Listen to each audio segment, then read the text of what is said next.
Halloween at Merryvale by Alice Hale Burnett. Chapter 1. Getting Ready for the Party.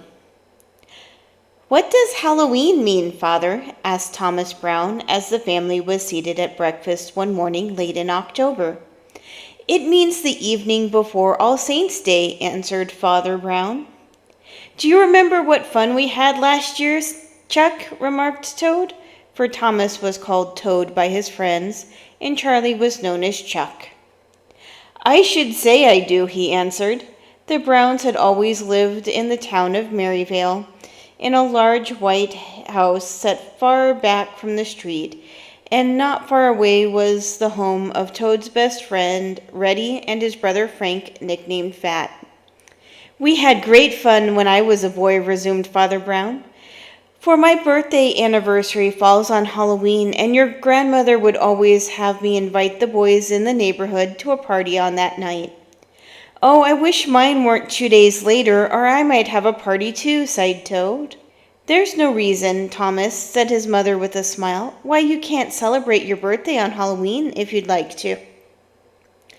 "Oh, Mother, that's fine," cried Toad, jumping up from the table and running around to his mother's place to give her a hearty hug. "You always make things right," he added. "We'd better ask all the fellows in school today," suggested Chuck, "for Saturday is Halloween." Toad lost no time when he reached school that morning in giving his invitations to the party, and all the boys were glad to accept, for they always had a fine time at Toad's house.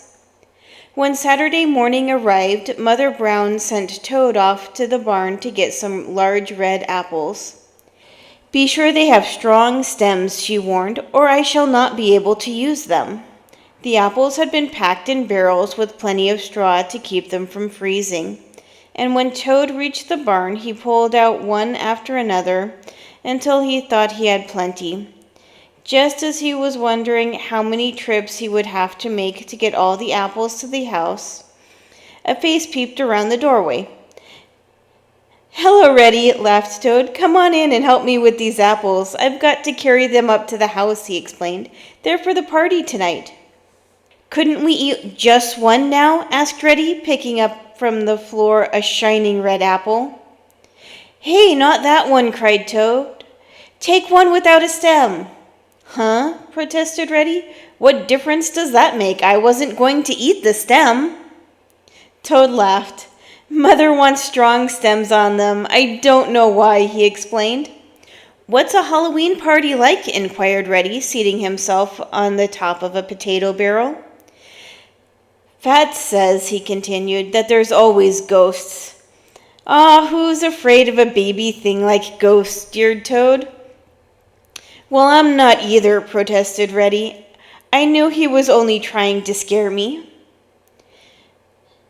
After the boys had carried the apples up to the house, Mother Brown looked them over and exclaimed, "They're just what I want, such fine, strong stems."